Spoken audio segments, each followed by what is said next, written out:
तत् शतो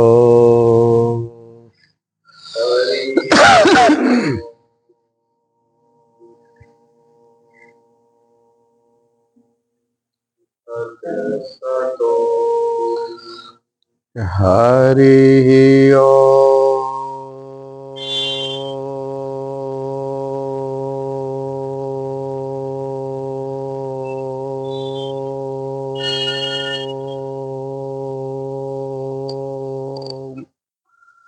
तत् सतो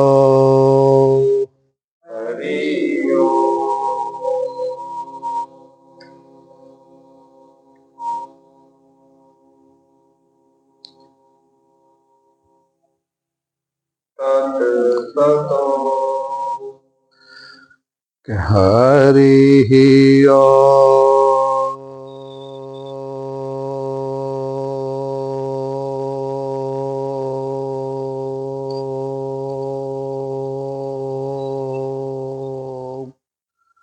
तत् सतो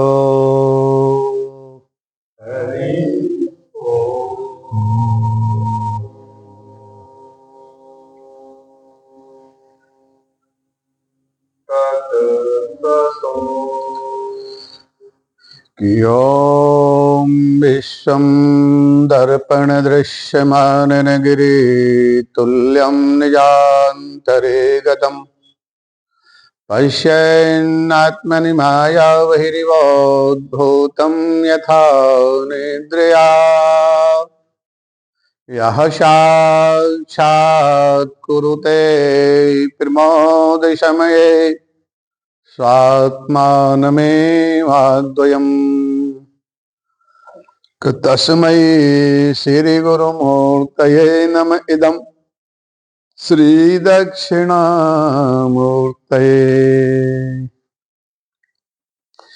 कल्याणानां निधानं कलिमलिमथनं पाविनं पाविनानां पाथेयमयनमुखछोय शबदिपदप्राप्तये पिसितस्यो कविशिरामस्थानमेकं करिवरवचसां जीवनं सज्जनानां कवीजां धर्मद्रुमश्च प्रभृति भवतां भूतये राम नाम ईश जल जलधि नीलम दर्शितो दारशीलम किकर तल धृति शैलम वेणुवाद्यैर्शालम कविर्ज जन कुल पालम कामनी केलिलोलम कि तरुण तुलसी मालम नौमि गोपाल बालम श्यामेति सुंदर वरेति मनोहरेति कंदर्पिकोटि ललितेति सुनांगरेति सौति कंठमन्य गृह्णति मुहुराकुलाक्षी कसाराधिकारमयि कदानुभवेत् प्रसन्ना सज्जन सुमति श्रोता जनो जन धर्म पथ पर आइए छवि श्याम की सुंदर मनोहर हृदय मध्य बसाइए हो जाइए कटिबद्ध लेकर मैं कसौटी कर्म की एक बार बोल दो जय जय सनातन धर्म की बोलिए सत्य सनातन धर्म की जय बोलिए श्री आनंद कंद भगवान की जय बोलिए श्री गुरुदेव जी महाराज की जय। आइए परम प्रिय बंधुओं परमेश्वर की प्यारी आत्माओं बहुत बहुत प्रसन्नता का विषय है कि हमेशा की भांति मां नर्मदा जी के इस विशिष्ट पर्व पर नर्मदा जयंती के पावन पर्व पर आज हम आप सभी सत्संग का शुभारंभ करने जा रहे हैं। यह सत्संग हमेशा की भांति, यह सत्संग, सत यानी आत्मा और संग यानी शांत, हमारे जीवन में जब तक हमारा जो इंद्रियां मन है इन सबका साथ आत्मा से नहीं होगा तब तक सत्संग नहीं हो सकता। संसारी लोगों का जो है वो साथ होता है, संसारी लोगों का साथ होता है और ईश्वर के साथ संग होता है, इसलिए इसका नाम है सत्संग। सत आने आत्मा, संग आने ईश्वर। यानी हमारे जीवन में हम जो सत्संग करते हैं इसका सीधा संबंध आत्मा से होता है। आत्मानुभूति, आत्मज्ञान, हमारा आत्मबल ऐसे सत्संग से ही बढ़ता है। और एक विशेष बात ध्यान रखें, समग्र शास्त्रों का, समग्र सत्य सनातन धर्म के तत्वात्मक सार के वार्ड में बात बताया कि प्रथम भगति संतन कर संगा और दूसरा रति मम कथा प्रसंगा। संसार में सर्वोपरि जो भक्ति है वो संत समागम के साथ श्रवण भक्ति है। हम जब तक श्रवण नहीं करेंगे तब तक हमारे जीवन में हमको ज्ञान ही प्राप्त नहीं होगा। और जीवन जीने के लिए ज्ञान और वैराग्य दोनों अति आवश्यक हैं। आइए परम प्रिय बंधुओं, परमेश्वर की प्यारी आत्माओं, सत्संग का शुभारंभ करें। ऐसे शुभारंभ के पूर्व हम आप यह छत्तीसगढ़ महादेव घाट सत्यम विहार कॉलोनी गली नंबर 1 पूज्य स्वामी शिवोम तीर्थ आश्रम में सत्संग का शुभारंभ करने जा रहे हैं। इस सत्संग के शुभारंभ की वेला में हम आप 2-4 बार भगवान का संकीर्तन करेंगे, तदुपरांत कथा श्रवण करेंगे।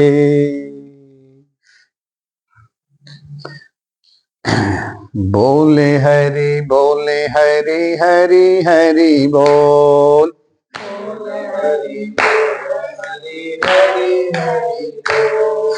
बोले हरि बोले हरि हरि हरि बोल, बोल के सब माधव गोविंद बोल, बोल बोले हरि हरि हरि बोल, बोल के सब माधव गोविंद बोल, बोल के सब माधव गोविंद बोल, बोल बोले हरि हरि हरि बोल, बोल बोले हरि हरि हरि बोल, बोल के सब माधव गोविंद बोल, बोल बोले हरि हरि हरि बोल, बोले हरि बोल के सब माधव गोविंद बोल, बोल बोले हरि हरि हरि बोल, बोल के सब माधव गोविंद बोल, बोल के सब माधव गोविंद बोल,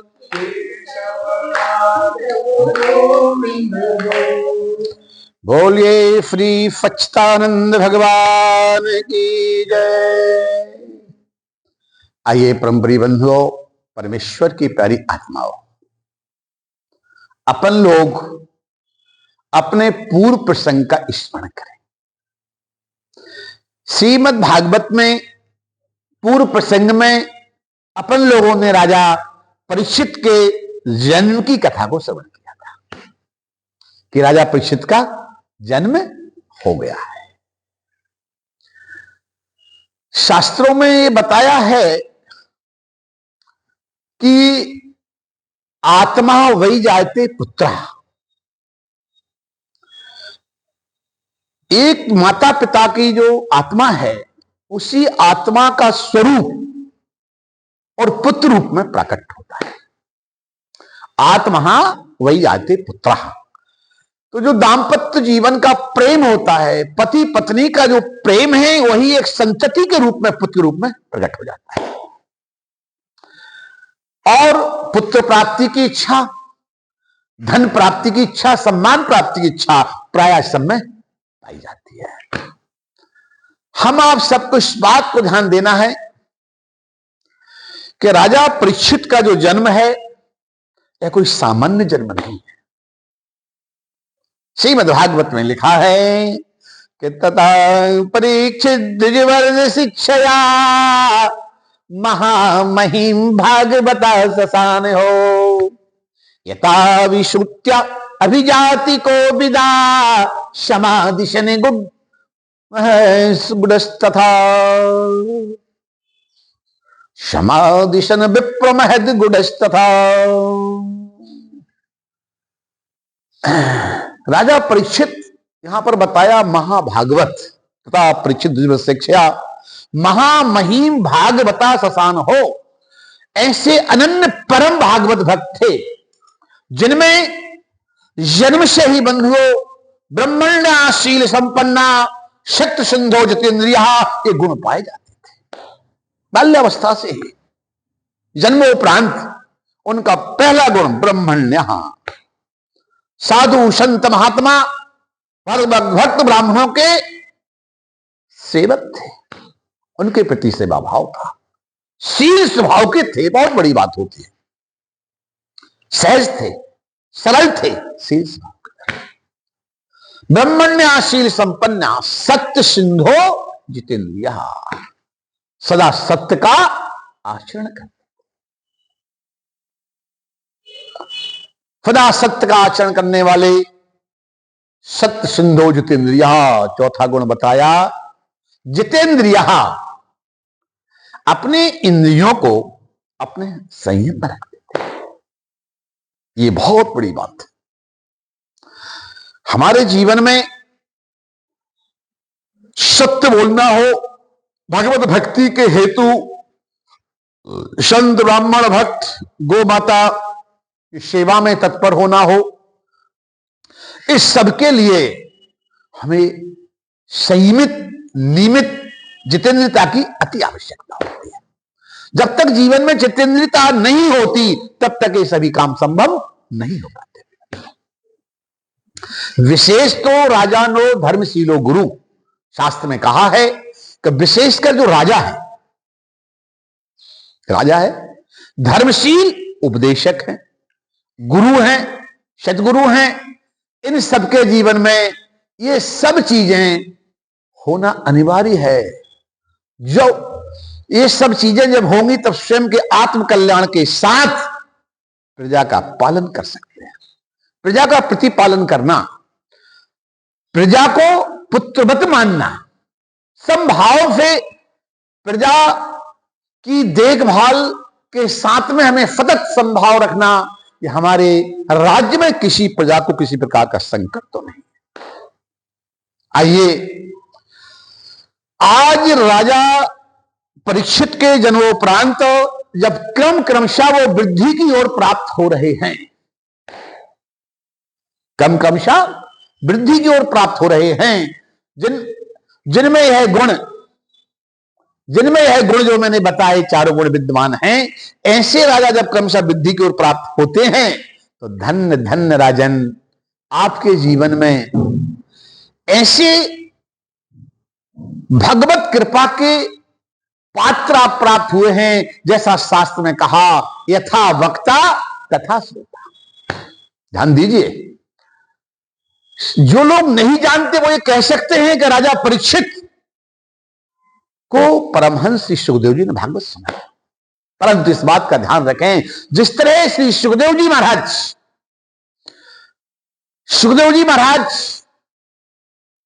एक परमहंस और परमात्मा श्री कृष्ण के संपूर्ण कृपा पात्र आशीर्वाद प्राप्त है। और परमात्मा श्री कृष्ण जो हैं, इनके बारे में अपन सब जानते हैं और भी अधिक समझने का प्रयास करें। शास्त्र कहते हैं लोका समस्ता सुखिनो भवन्तु, लोका समस्ता सुखिनो भवन्तु। यह जो परमात्मा श्री कृष्ण हैं, यह इनके जीवन का शास्त्रों में जो प्रतिपादित विषय है वो कहा साक्षात स्वयं कृष्णम स्वयं विगडितापतिम परेशम, और साक्षात खंड मतिदेव मतेव लीलम कार्यम कदापि न भविष्यति यम विना ही गच्छासु पद्मभयम त्वम। श्री कृष्ण भगवान के लिए कहा शास्त्र में कृष्णम स्वयं विगडिताड पतिम परेशम, साक्षात खंड मतिदेव मतेव लीलम कार्यम कदापि न भविष्यति यम विना ही गच्छासु पद्मभयम त्वम। ये उस समय कहा जाता है बंधुओं जब भगवती पृथ्वी पापियों के पाप से, अधर्मियों के अधर्म से जब विलखती है, रोती है, परेशान होती है, और पृथ्वी मैया गो माता का रूप धारण करके ब्रह्मा जी के पास आती है, तब ब्रह्मा जी सांत्वना देते हुए परमात्मा श्री कृष्ण के बारे में बताते हैं कि चिंता मत करो पृथ्वी मैया, हम आपके जीवन में आपकी अर्जी, आपकी प्रार्थना परमात्मा श्री कृष्ण के चरणों में शीघ्र लगाएंगे, जो पूर्ण ब्रह्म है। जैसे अपन लोगों ने भी 3 बार क्या बोला था, हरि ओम तत्सत। हरि ओम तत्सत का मतलब क्या होता है? हरि ओम तत्सत का मतलब है वह परमात्मा जो पूर्ण ब्रह्म है, वही एकदम सत्य है, वही सत्य। परमात्मा सत्य है और सत्य परमात्मा को छोड़कर जो झूठ के पीछे पड़ते हैं बंधुओं, उसका कोई अस्तित्व नहीं होता है। ध्यान देने की बात है। आप लोगों ने ध्यान दिया होगा, हम जब भी कोई मांगलिक कार्य का शुभारंभ करते हैं तो 3 बार उच्चारण करते हैं हरि ओम तत्सत। क्यों करते हैं? वह परमात्मा सत्य है, वह पूर्ण ब्रह्म सत्य है, और इसका उच्चारण करने से जो आज प्रार्थना गो माता ने ब्रह्मा जी से की, ब्रह्मा जी ने जो गो माता को समझाया कि कृष्णम स्वयं विगडितापतिम परेशम साक्षात खंड मतिदेव मतेव लीलम। ब्रह्मा जी कहते हैं वह परमात्मा जो है साक्षात खंड मतिदेव मतेव लीलम। ध्यान दीजिएगा, जैसे समझने के लिए अपन छत्तीसगढ़ में बैठे हुए हैं, छत्तीसगढ़ प्रांत है, मध्य प्रदेश प्रांत है, ऐसे अनेकों प्रांत, मगर सभी का एक मुख्यालय है दिल्ली। इसी तरह हमारे शास्त्रों में बताया कि एक लोक नहीं है, अनेक लोक है। एक लोक नहीं है, अनेकों लोक है। इसकी विस्तृत कथा श्री कृष्ण जन्मोपलक्ष्य में भी आएगी, तब विस्तृत की जाएगी, लेकिन अभी वर्तमान में इतना समझे अपन कि जो अनेकानेक लोक हैं, उन समस्त लोकों के जो अधिनायक हैं वो परमात्मा श्री कृष्ण हैं, वो भगवान राम हैं। परमात्मा श्री कृष्ण हैं, भगवान राम हैं, तो परमात्मा श्री कृष्ण जो हैं ये साक्षात आने की समस्त ब्रह्मांडों के अधिनायक हैं। इतना ही नहीं, लोका समस्ता सुखिनो भवन्तु। एक लोक नहीं है, जितने भी लोक हैं समस्त लोकों की शांति की स्थापना करने वाले हैं। इसलिए ऐसे अखंड ब्रह्मांड नायक इसलिए ऐसे अखंड ब्रह्मांड नायक आनंद कंद नंद नंदन श्री कृष्ण भगवान के चरणों में हम सबको सब प्रणाम करते हुए बंधुओं, और परमहंस सुखदेव जी महाराज के ऊपर जो उन्होंने कृपा की वर्षा की सर्वविदित है। मैंने पूर्व में कथा विस्तृत सुनाई होगी, स्मरण कराता हूं कि जब सुखदेव जी 12 वर्ष तक मां की कुख में रहे, तब श्री कृष्ण भगवान ने उनको आश्वासन दिया, कुख से बाहर निकलो, संसार की माया तुम्हें नहीं घेरेगी। तो भगवान मां के गर्भ से निकलने के बाद, और जो भी सुखदेव जी तपस्या में साधना में समाधिस्थ थे, उसकी समग्र कथा पूर्व में आप लोग सुन चुके हैं, उस कथा पर विस्तार नहीं डालूंगा। इतना ही यहां बताना चाह रहा हूं कि श्री कृष्ण भगवान के विशिष्ट कृपा पात्र, उनकी कृपा से अवतर श्री सुखदेव जी महाराज हैं, जो आज समाधिस्थ अवस्था में समाधि में अभी तक हैं। अब समझना यह है कि जिस तरह से सुखदेव जी का अवतार श्री कृष्ण कृपा से है, ऐसा ही अवतार प्रियबंधुओं राजा परीक्षित का श्री कृष्ण कृपा से है। जैसा श्रवण किया होगा समझ लीजिए, गर्भ के अंदर से बाहर निकलने में भी श्री कृष्ण कृपा सुखदेव जी पर थी, और गर्भ के अंदर ही राजा परीक्षित के ऊपर कृपा श्री कृष्ण भगवान की। यानी श्री कृष्ण भगवान की कृपा के विशिष्ट दोनों पात्र हैं, वक्ता और श्रोता। और ध्यान देना है, इनकी उम्र 16 वर्ष, किसकी? सुखदेव जी की। 12 वर्ष की उम्र में गर्भ से बाहर निकलते हैं, और 4 वर्ष तक अपने पिता व्यास जी की द्वारा दिव्य उपदेश प्राप्त करके समाधि में समाधिस्थ हो जाते हैं, समाधिस्थ हो जाते हैं। उसके बाद राजा परीक्षित की उम्र को शास्त्रों में जो बताया, वो बताया 32 वर्ष। जन्म से 32 वर्ष का उनका कार्यकाल रहेगा, उसके उपरांत सुखदेव जी कृपा प्राप्त करेंगे। अभी तो जन्म हुआ है, जन्म हुआ है, और जन्म के बाद क्रमशः वृद्धि की ओर प्राप्त हो रहे हैं। श्री विदुर जी महाराज तीर्थाटन में थे, तीर्थाटन करते हुए और भ्रमण के साथ साथ पधारते हैं, और आकर यहां पर बंधुओं शिक्षा प्रदान करते हैं। सर्वप्रथम तो धृतराष्ट्र जी को समझाते हैं विदुर जी,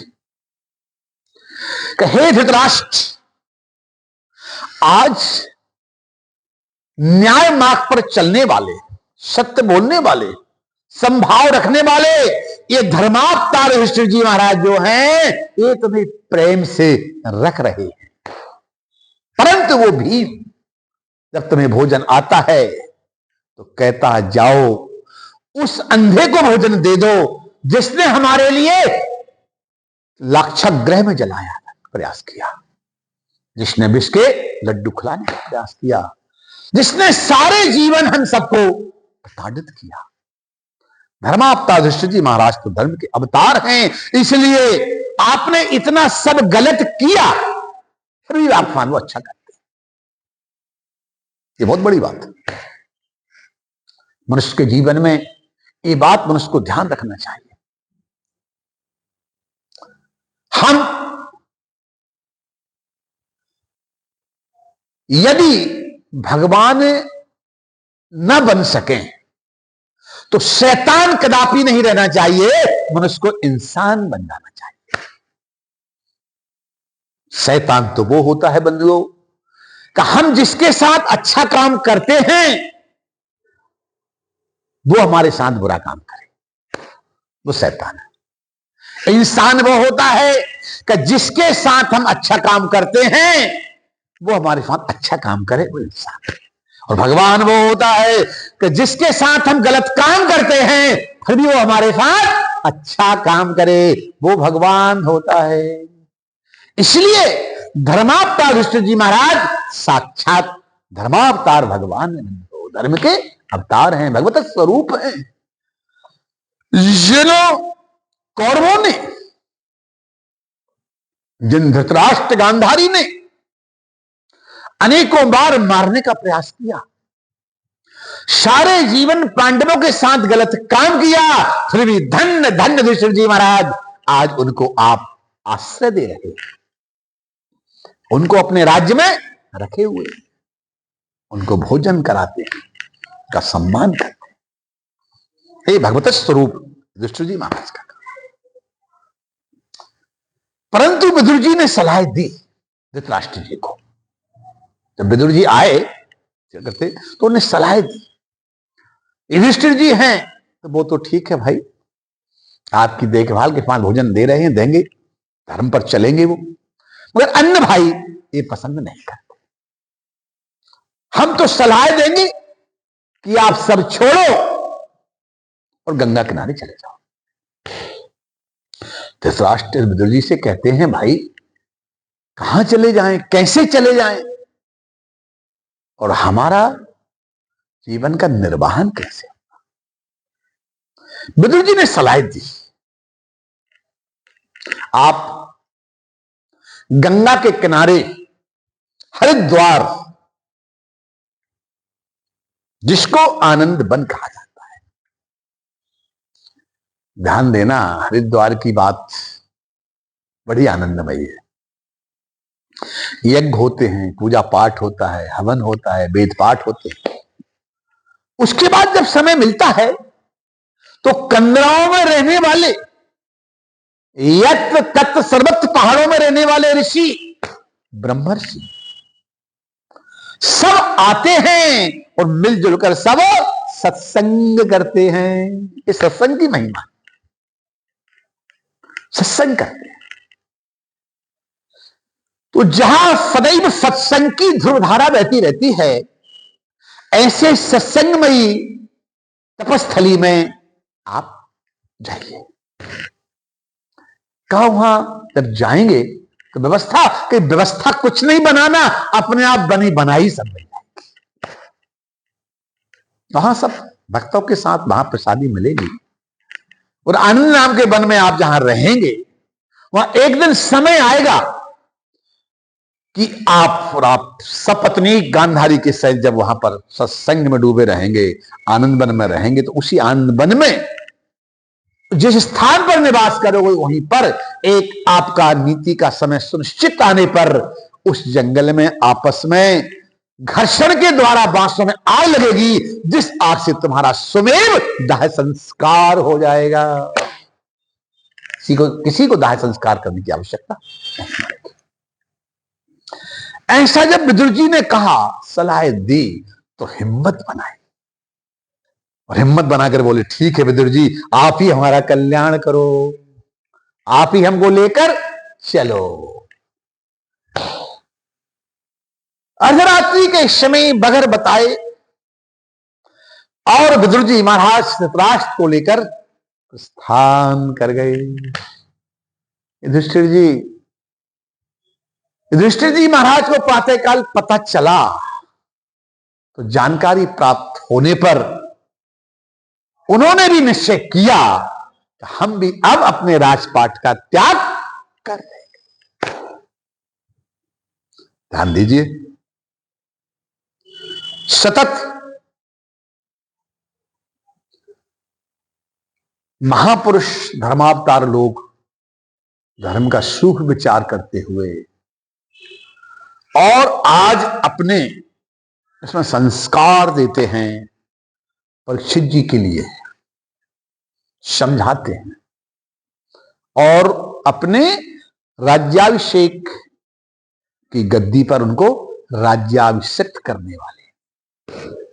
वहां पर उन्होंने विशेषकर 5 दिव्य उपदेश दिए, 5 दिव्य उपदेश दिए, जो दिव्य 5 उपदेश हम आप सबको समझकर और चलने का प्रयास करना चाहिए। वही दिव्य उपदेश श्री वशिष्ठ जी महाराज ने भगवान राम के राज्याभिषेक के समय दिए। वही 5 दिव्य उपदेश राजा परीक्षित के राज्याभिषेक के समय युधिष्ठिर जी महाराज ने राजा परीक्षित को दिए। सर्वप्रथम तो पहला उपदेश दिया।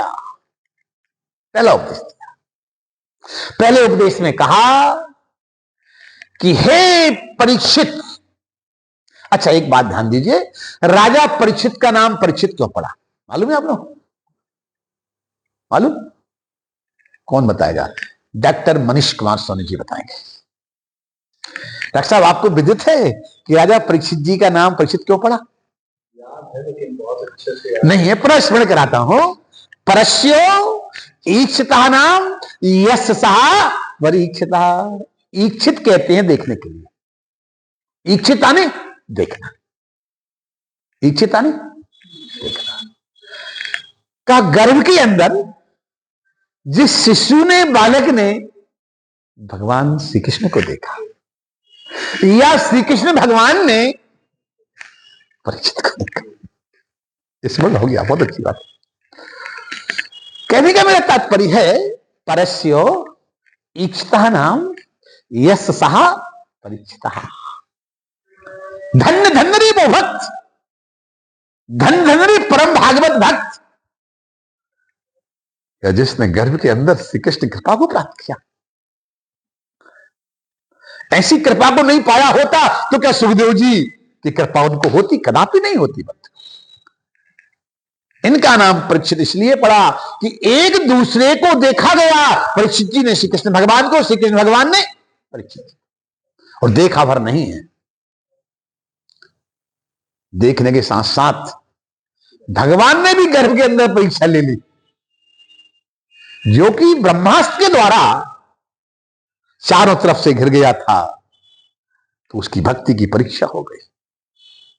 भक्त की परीक्षा, भक्त ने भगवान की परीक्षा ले ली कि प्रभु इतने संकट के बाद आपने हमारे लिए सुरक्षित रखा।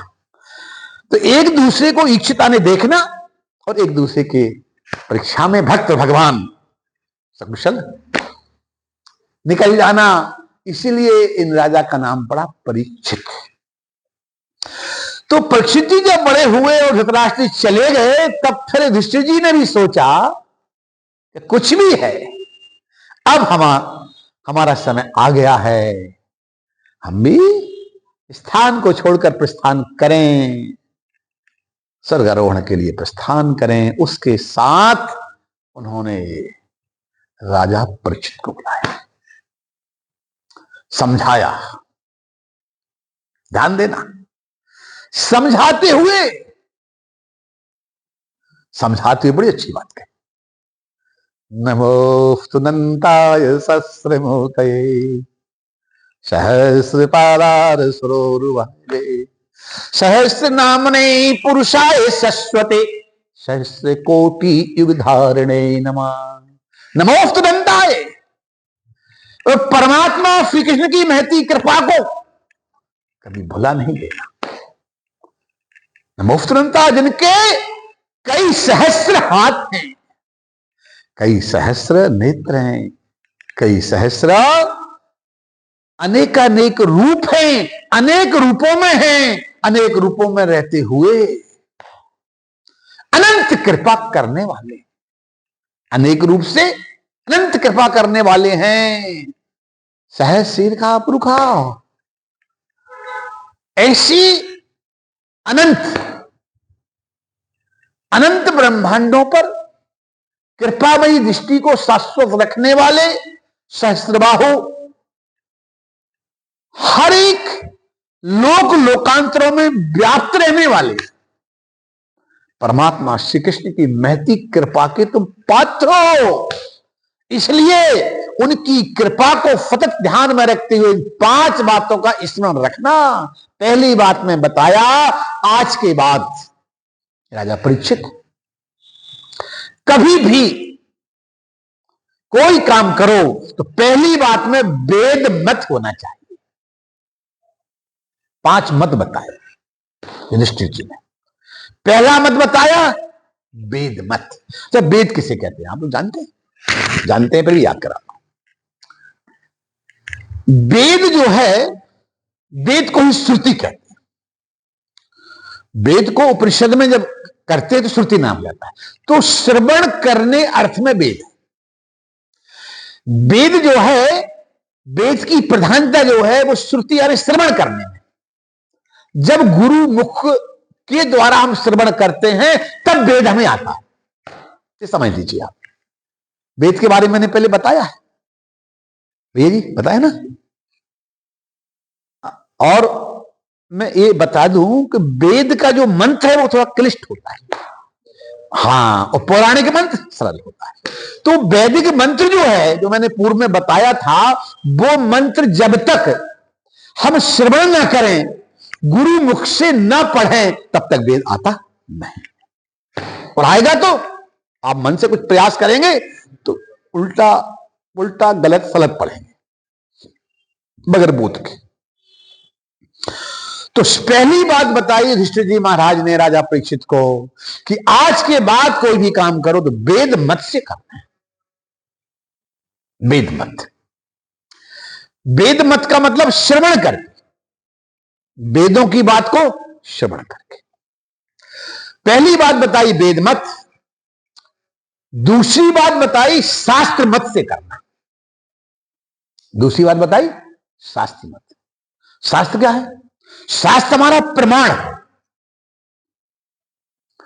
वेद श्रवण करने अर्थ में है तो बात वेद के बाद शास्त्र प्रमाण के रूप में है। हम जब कोई प्रमाण देना होता है तो शास्त्र का प्रमाण दिया जाता है कि इस शास्त्र में यहां ऐसा ये लिखा है। पहली बात युधिष्ठिर जी महाराज ने पहली बार युधिष्ठिर जी महाराज ने राजा परीक्षित को बताया कि श्री कृष्ण कृपा को सदा साथ रखते हुए, और पहली बात वेद मत, दूसरी बात शास्त्र मत, और तीसरी बात विधि मत। हाँ, इसके पहले मैं जब कभी समय मिलता है ना तो इसको सत्संग कराता रहता हूं, इसका मतलब दुर्गा को। तो मैंने एक दिन इसको ये 5 बात समझाई थी कि कम से कम किन्हीं बातों पर तो चलने का प्रयास करो। तो उसको याद है, उसने तीसरी बात बताई। क्या बताया? नृप मत। नृप कहते हैं विधि, नृप माने विधि। पहले जमाने में राजा परीक्षित राजा थे तो राजा का मत के लिए वहां बताया नृप मत। आजकल उसको कहेंगे विधि मत, यानी कानून, सुप्रीम कोर्ट का मत, कोर्टों का मत। आजकल की भाषा में उसको क्या बोल देंगे? विधि मत। उस समय क्या बोला था? वहां लिखा है नृप मत। नहीं, नृप, नृप आने राजा, ना में छुट्टी की ना छोटा ना नीचे रा की रेप और पा, नृप आने आधा रा, उसको कहते हैं नृप मत। जो शास्त्र में लिखा है वो लिखा है नृप मत, और नृप ना लिखे हम राजा का मत लिखना, एक ही बात। राजा को नृप कहा जाता है, नृप आने राजा, राजा आने नृप। तो वहां पर जो है तीसरी बात में बताया नृप राजा का मत। पहली बात में, हाँ ये अच्छी बात है, डॉक्टर साहब भी याद रखते हैं, दुर्गा तुम भी याद रखा करो, अच्छा रहता है। हाँ, अभी तुमने बताया था, आगे भी हमें खुशी इस तरह बताते रहो, और बताते मत रहो भाई, उन पर चलने का भी प्रयास करो। और चलती हो, अच्छी बात है, और अच्छा चलने का प्रयास करना चाहिए। पहली बात है बंधुओं वेद मत, दूसरी बात है शास्त्र मत, तीसरी बात है विधि नृप राजा का मत, और चौथी बात है, चौथी बात है बंधुओं समाज का, कुटुंब का, समाज मत। यानी हमारे समाज क्या कह रहा है, लोक, यहां पर बताया है लोक मत, लोक समाज मत। यहां यानी चौथी बात में कहा लोक मत। लोक मत समाज मत एक ही बात है। चौथी बात में कहा लोक मत, और पांचवी बात में युधिष्ठिर जी ने राजा परीक्षित को बताया परिवार मत। परिवार का मत भी सदा साथ रखना कि तुम्हारे पूर्वज कैसे थे, हम आजा बाबा पांडव कैसे हैं, हम कैसे चले हैं, हमने कैसा धर्म का अनुकरण किया है। अरे लक्ष्मी के सुत चार हैं, धर्म अग्नि निर्पचोर। लक्ष्मी के सुत चार हैं, कल लक्ष्मी के सुत चार हैं, धर्म अग्नि निर्पचोर। और जेठे के अपमान ते, तीन करत भड़फो। लक्ष्मी के कितने बेटे हैं? कि लक्ष्मी के सुत चार हैं, लक्ष्मी के चार बेटे हैं। लक्ष्मी के सुत चार हैं, धर्म अग्नि नृप चोर। सबसे बड़ा है धर्म, सबसे बड़ा है धर्म। एक बात बताइए, हमने जो मत बताए, इन मतों में ऐसे कई मत निकल रहे हैं कि जेठे के अपमान ते, तीन करत भड़फोर। मतलब धर्म का भी कोई अपमान करेगा, धर्म माने सबसे बड़ा। जैसे आप लोगों को याद कराता हूं, धन की कितनी गति है? कौन बताएगा?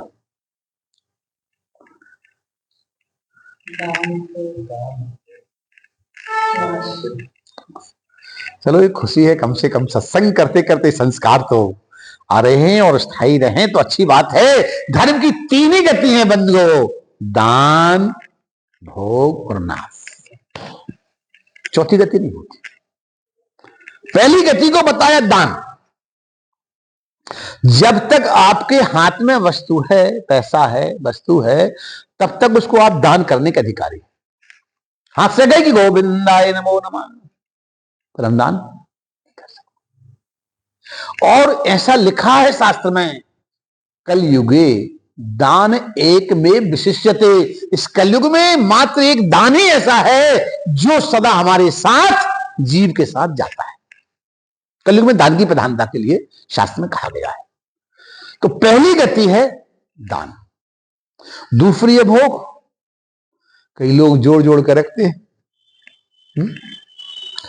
जोड़ जोड़ कर रखते हैं कि इकट्ठा करके हम तो खर्च नहीं करेंगे, हमारा बेटा खर्च करेगा।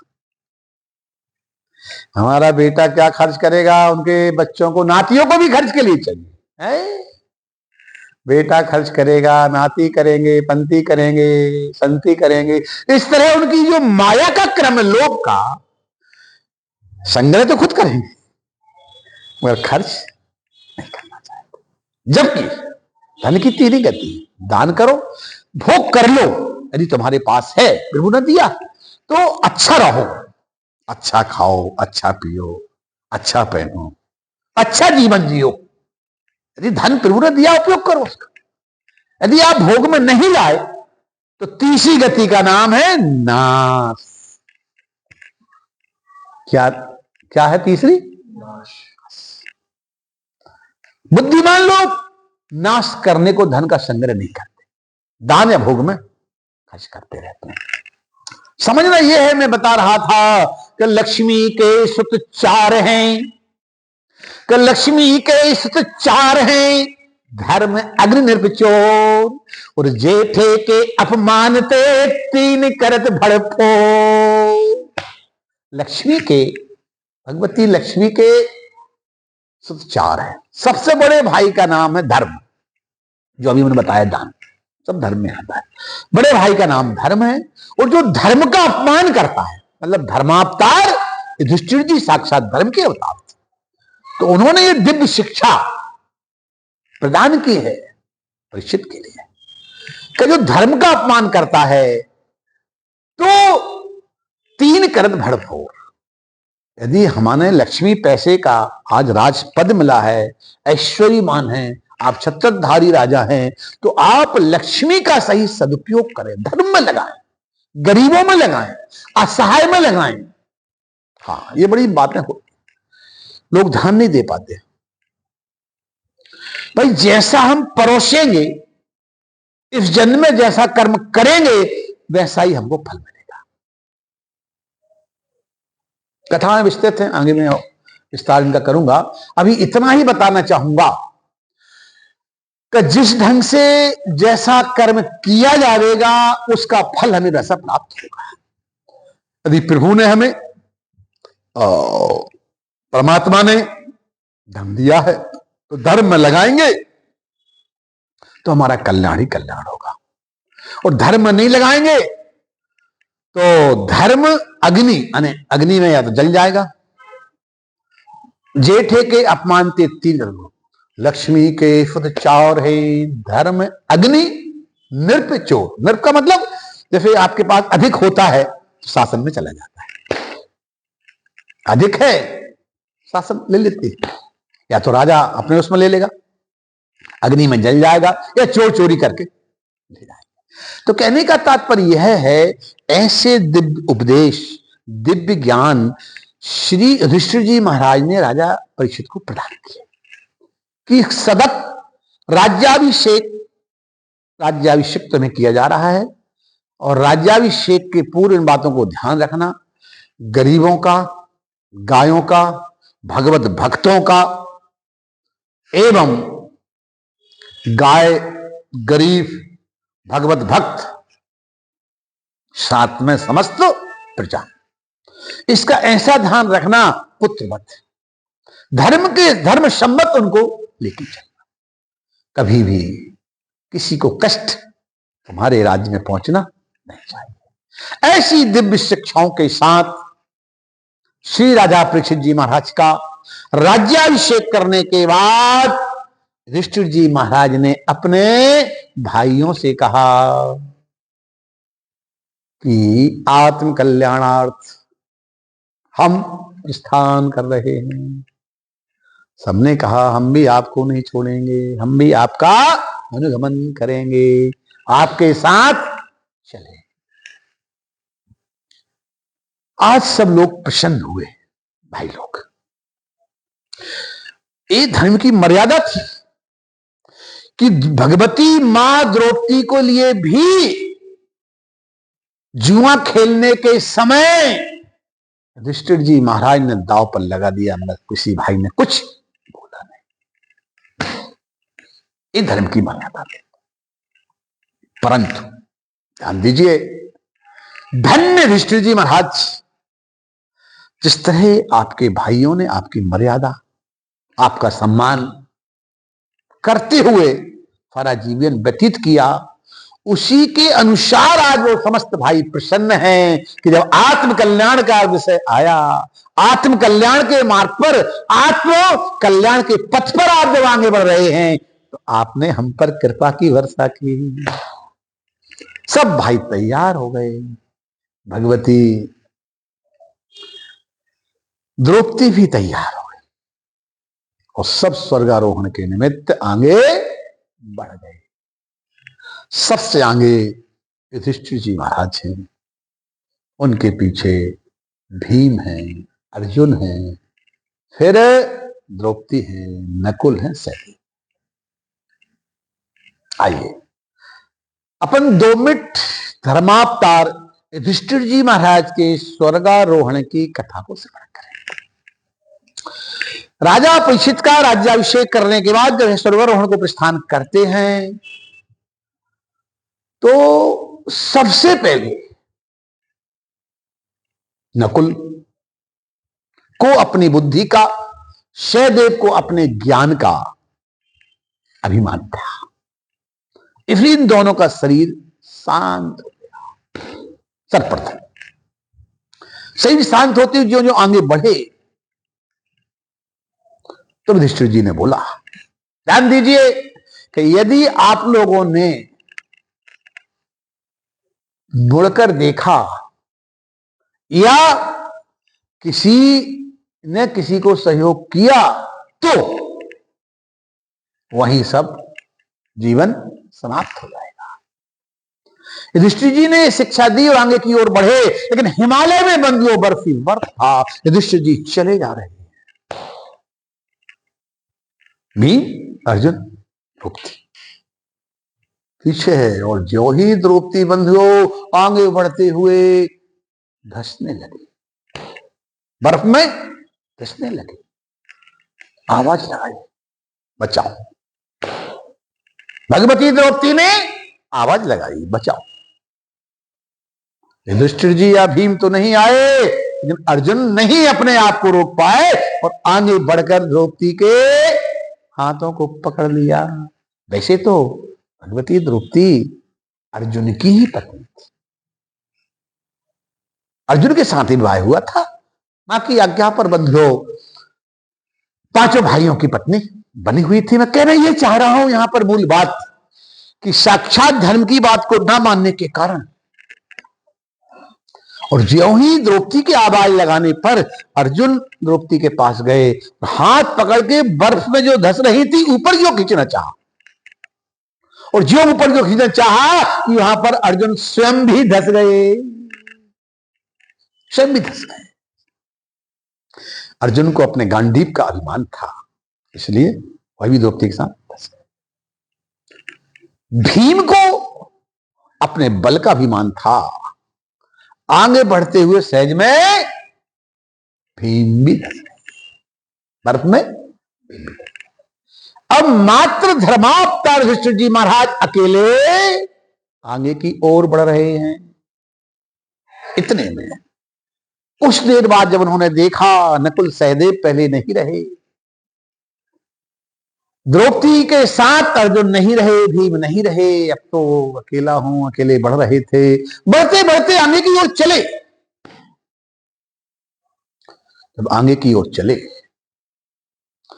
तो चलते हुए कुछ देर बाद पीछे की ओर मुड़ के देखा तो एक कुत्ता उनके पीछे आ रहा था। कुत्ता उनके पीछे आ रहा था। कुत्ते को देख के बड़ा आश्चर्य किया कि कुत्ता हमारे पीछे आ। कुत्ते को देखा, देखकर बंधु रुके, बातचीत हुई। आज ये धर्म की आखिरी परीक्षा थी,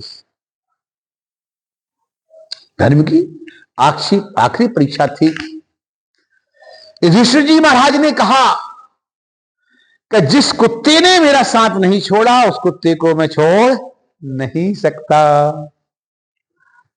कहा जिस कुत्ते ने मेरा साथ नहीं छोड़ा, मेरी पत्नी ने, मेरे भाइयों ने मेरा साथ छोड़ दिया, लेकिन आज जिस कुत्ते ने मेरा साथ नहीं छोड़ा उस कुत्ते को मैं नहीं छोड़ सकता, उसको साथ लेकर जाऊंगा, साथ शरीर जाऊंगा लेकिन साथ लेकर जाऊंगा।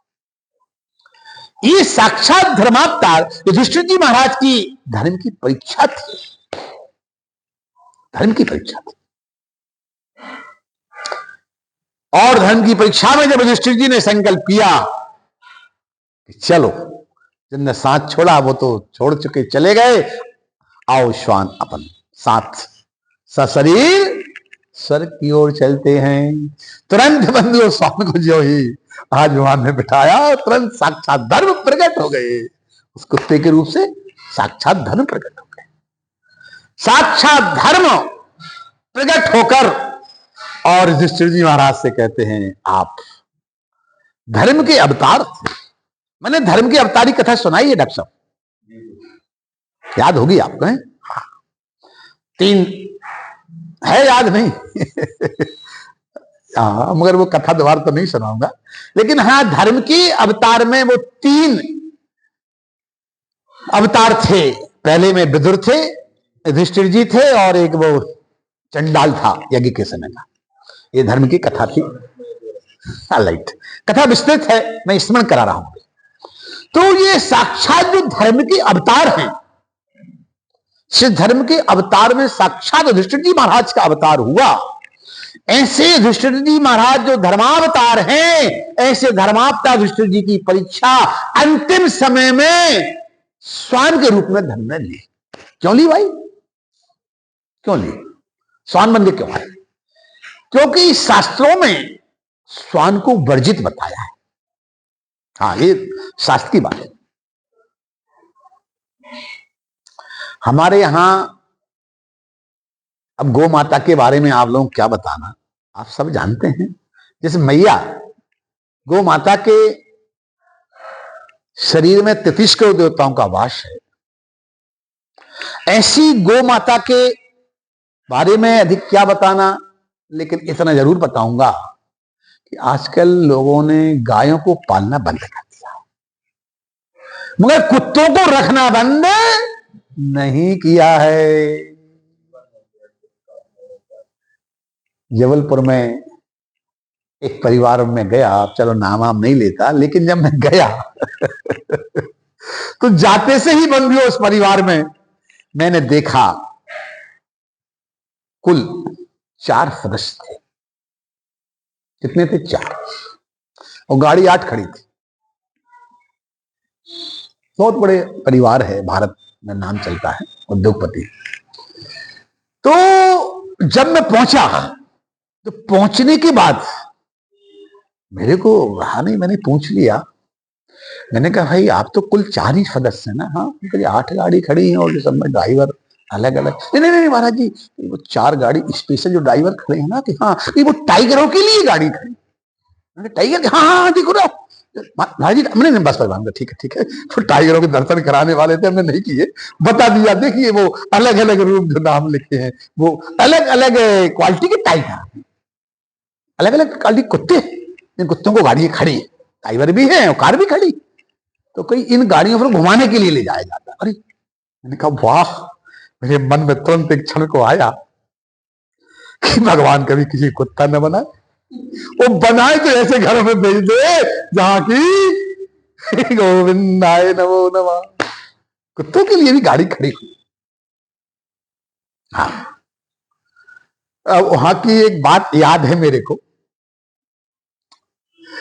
जिस काम को करने गया वो काम हो गया था, सब बढ़िया अपनी जगह, लेकिन संस्कार की बात। वो पत्नी जींस पैंट पहनी थी और उसने अपने पति को आवाज लगाई। कई शास्त्री जी आए हैं तो कहीं पुत्तू पुत्तू जल्दी आओ। तो मैं 2 मिनट सोचता रहा कि मैंने कोई नौकर होगा। 2-3 बार आवाज के बाद जब पुत्तू पुत्तू कहा, नहीं सुना, तो मैंने कहा प्रेमल जी ये जो आप आवाज लगा रही हैं ये किसके लिए? अरे जी मैंने पुत्तू को 2-3 बार बुलाया, वो आया नहीं। मैंने कहा पुत्तू है कौन? अरे अरे महाराज जी हम आपको क्या बताएं, हमारा हस्बैंड। अच्छा, मैंने कहा आपका हस्बैंड है जिसको हंसाते हंसाते बेंड कर दो, गोविंदाय नमो नमः। ये हमारा हस्बैंड। अरे ये संस्कार, ये धर्म।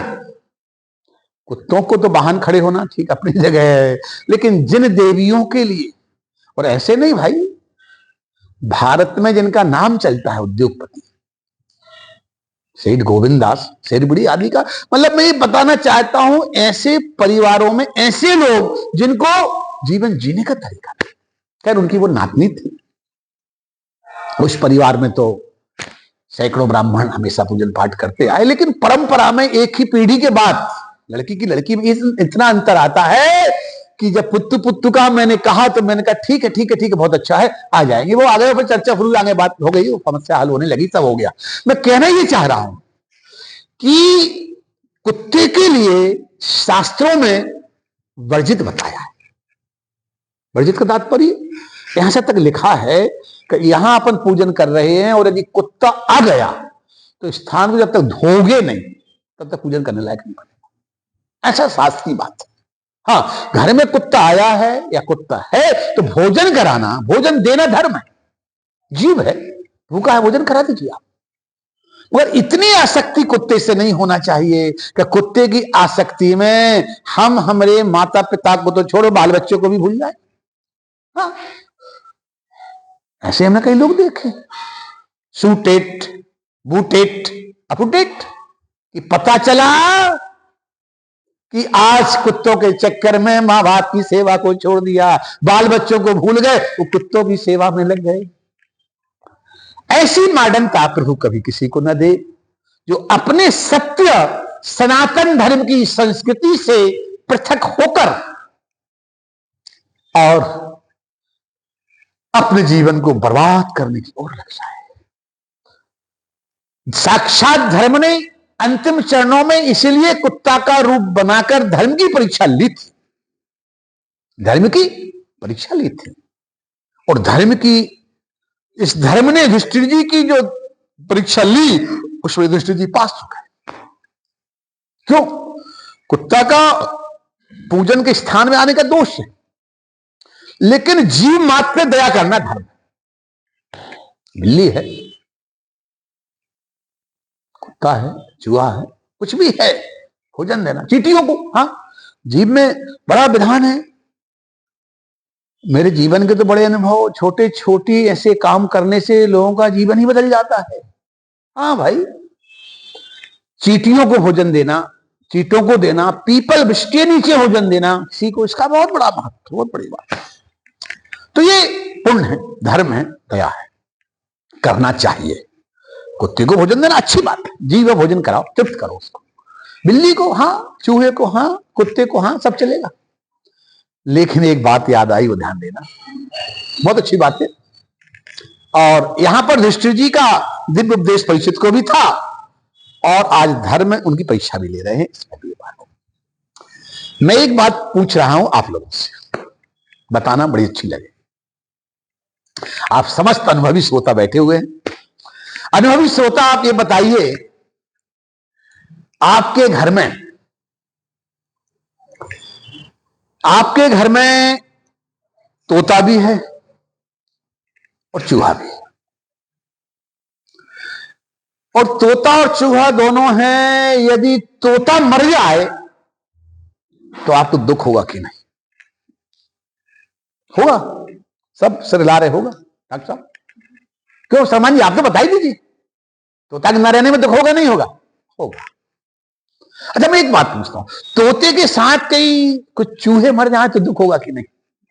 नहीं होगा ना? बिल्कुल नहीं होगा दुख। है? क्या बात, यही मैं सुनना चाह रहा। तोता के मरने पर हमें दुखी होते हैं, और चूहा के मरने में दुखी नहीं होते, बल्कि दवाई लाला के बाजार से गोविंदाय नमो नमः। भाई अब आप कहो भाई ऐसा क्यों? ऐसा इसलिए हमें वो परेशान करते हैं, घर में नुकसान करते थे, करना पड़ता है। लेकिन एक यहां प्रश्न है, प्रश्न उठता है समझने के लिए, माया में जो आसक्ति है उसको समझने का विषय यहां पर प्रश्न ये उठता है कि चूहा और तोता दोनों ही जीव है, एक हरा है एक काला है, एक छोटा एक बड़ा है। तो तोता के मरने में हम क्यों रो रहे हैं, चूहा के मरने में क्यों नहीं रो रहे हैं, बल्कि मार रहे हैं? इसलिए रो रहे हैं कि तोता से हमने प्रेम का नाता जोड़ लिया। समझ ये बात?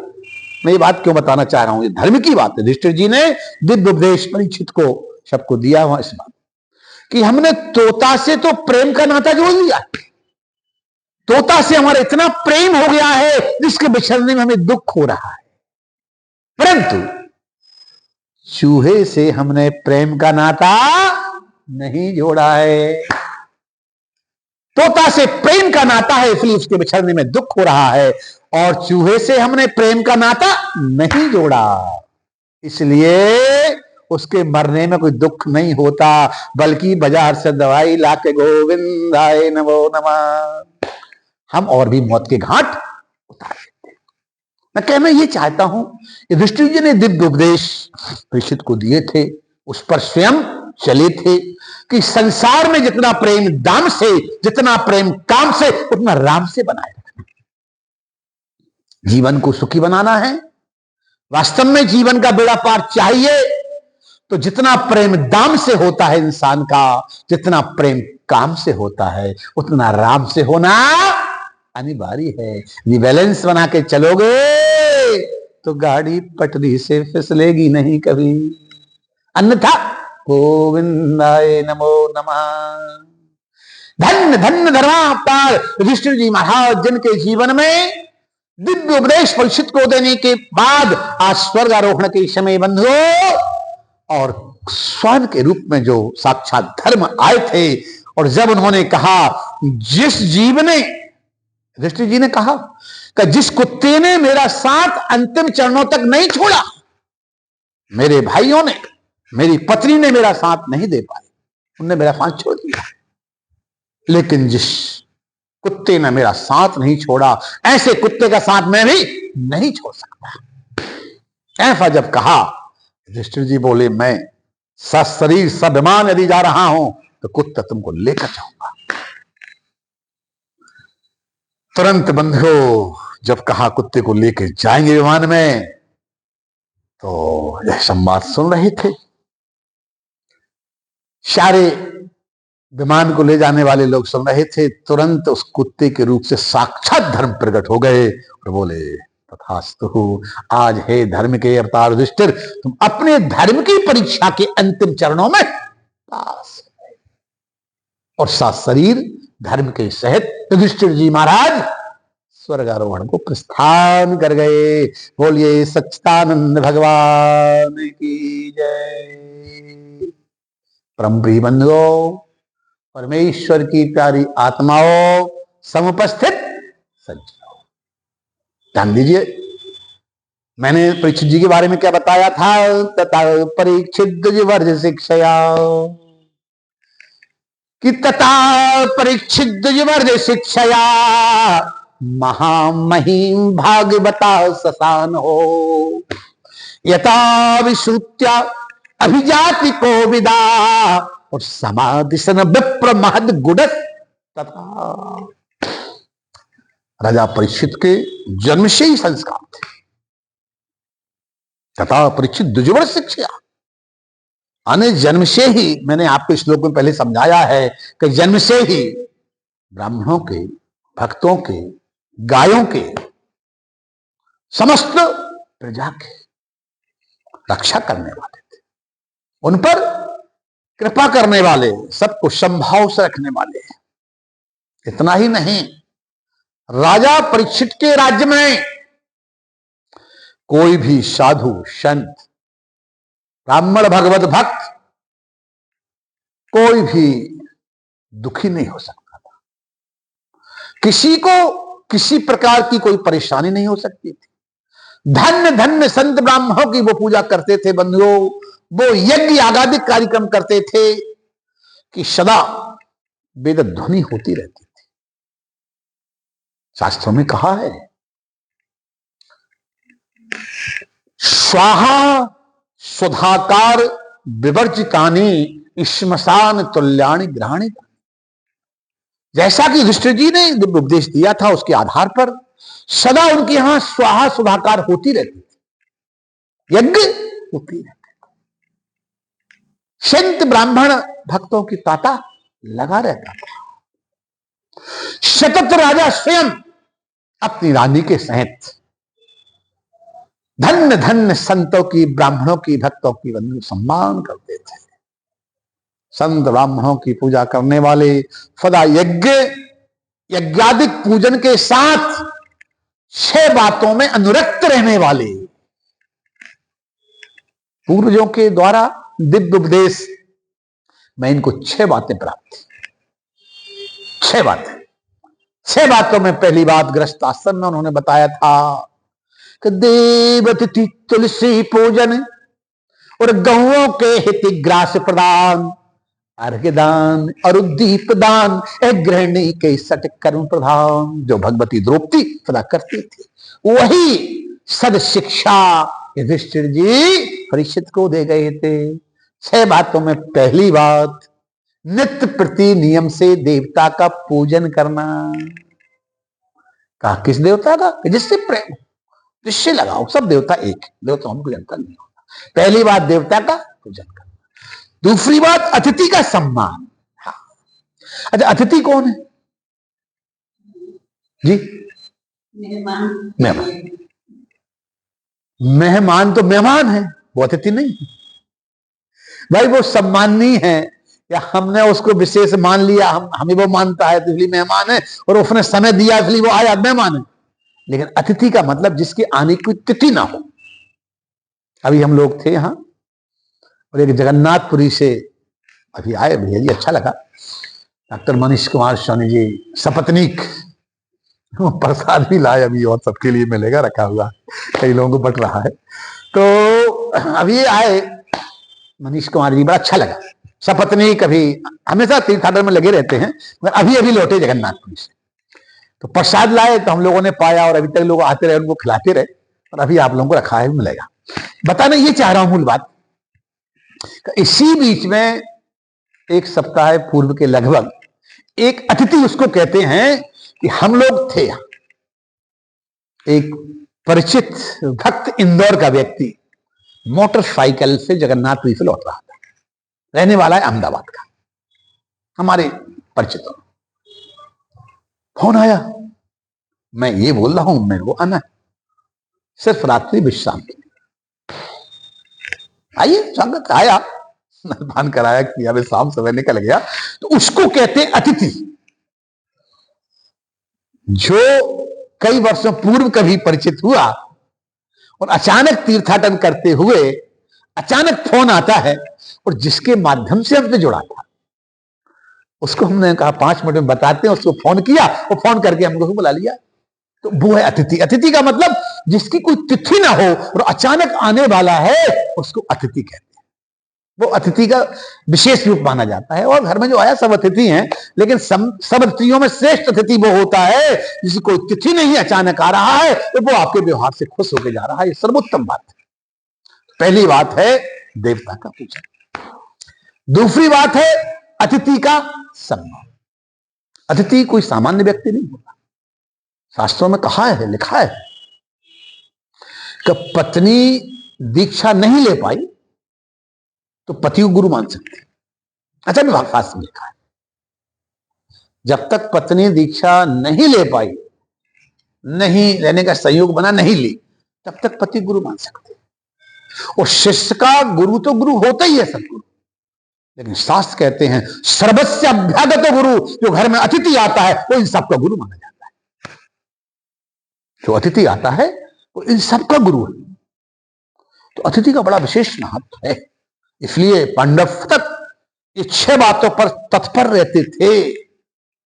पहली बात देवता का पूजन, दूसरी बात अतिथि का सम्मान, तीसरी बात देव अतिथि तुलसी पूजन, तुलसी का पूजन करना।